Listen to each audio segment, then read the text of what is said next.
sio kitu kizuri, hasa ukizingatia kwenye kipindi ambacho tunajiandaa na mashindano ya AFCON.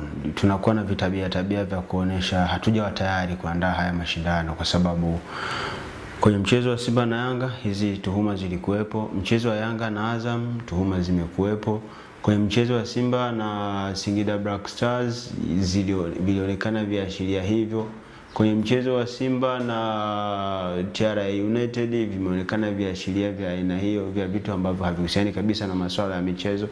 Kwa hiyo ni kama tuna mindset ya kutokukubali kubadilika kuendana na namna ambavyo dunia inavyohitaji kuwa, kwa sababu unapokuwa unaingiza vitu ambavyo havihusiani na mpira vikusaidie wewe kupata matokeo mazuri uwanjani, maana yake ni kwamba wewe unajitenga na sayansi ya mpira, unakuja na sayansi yako binafsi ambayo inaweza kukunufaisha.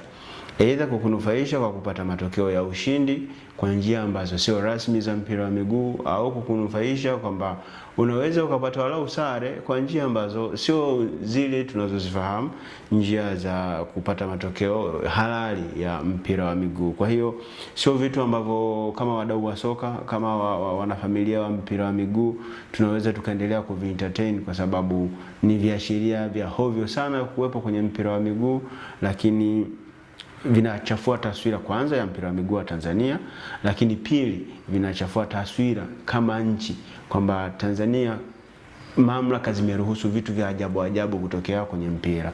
Kitu kimoja ambacho inawezekana watu hawajakizingatia, mpira kwenye nchi ambayo tumeamua kufanya mpira kwa rasmi kwenye mfumo wa ajira, mpira ni sehemu ya identity ya taifa letu. Sasa tunapokuwa tuna inject vitu ambavyo vinaenda kuharibu uhalisia wa mpira wa miguu, tunakuwa pia tunaiingizia kashfa serikali, na tutakuwa displayed kama taifa la watu ambao tusiojitambua tunahitaji nini kwa wakati gani kwenye mpira wa miguu. So kwangu mimi nadhani kuna kila sababu wadau wa mpira, serikali, mamlaka za soka kuwa wakali zaidi kwenye hili eneo, kwa sababu kadri tutakavyokuwa tunaendelea kuvilia hivi vitu ndivyo ambavyo vinaweza vikaendelea kuleta hatari zaidi.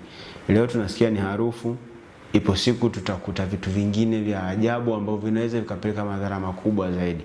Tunajua chemicals ni vitu ambavyo sometimes vinaweza hata vikaathiri afya ya binadamu mpaka kupelekea kutetereka afya yake na hatimaye kifo. Sasa kama tumekuwa tunasikia harufu za kemikali kwenye vyumba vya kubadilishia mavazi wa wachezaji, cha kwanza tunahatarisha usalama wa afya za wachezaji, lakini cha pili tunahatarisha hata uhai wenyewe wa wachezaji. Kwa hiyo sio vitu ambavyo tunapaswa kuendelea kuvi-entertain. Ipo siku mtu atajisahau, atafanya, au kama ni mtu anafanya au ni vitu gani, kitafanyika kitu ambacho kinaweza kugharimu maisha ya mtu, kitu ambacho hakitakuwa na maana kabisa, na itakuwa ni kashfa moja kubwa sana kwenye mpira wa miguu. Tutaonyeshwa kama binadamu tusiojitambua, tusiofahamu ni kitu gani tunakihitaji kwenye mpira wa miguu. Mfano kwenye mchezo wa jana, nani ambaye anapaswa kulalamikiwa? Mamlaka za uwanja. Kwangu mimi cha kwanza kabisa ambacho naweza nikakizungumzia ni mamlaka zinazosimamia uwanja wa Benjamin Mkapa. Wanapaswa kuwa responsible kwenye hili jambo kwa mara ya kwanza kabisa, kwa sababu wao ndio wanaosimamia huu uwanja masaa 24, whether kuna mchezo au hakuna mchezo. Hata wanapokuja wa timu mwenyeji kwenye huo mchezo, wanapopewa ile nafasi ya kuhost vyumba vyao au kuandaa michezo, huwa wanapewa na wale wasimamizi wa uwanja. So by the time wanawakabidhi funguo za vyumba au wanawakabidhi funguo za uwanja, ni lazima wajiridhishe kwa kile kitu ambacho wanachokuwa wanakifanya, kwamba tumewakabidhi uwanja ukiwa kwenye hali hii, mnapaswa kurudisha uwanja ukiwa kwenye hali hiyo. Kwangu mimi the first entity kuwa responsible ni wasimamizi wa uwanja wa taifa. Hawa ndio binadamu wanaotakiwa kuwa responsible.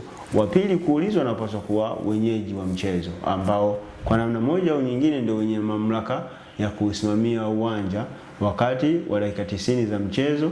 Maybe baada tu ile pre-match meeting uwanja unakuwa chini yao.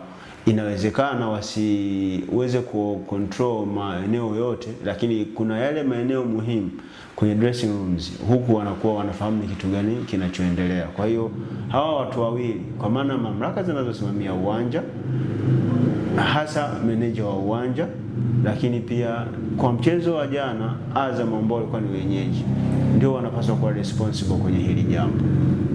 Alisikika msemaji wa Azam akisema kwamba na wao pia walikamata mtu kwenye vyumba vya kubadilishia nguo. Hii imekaaje?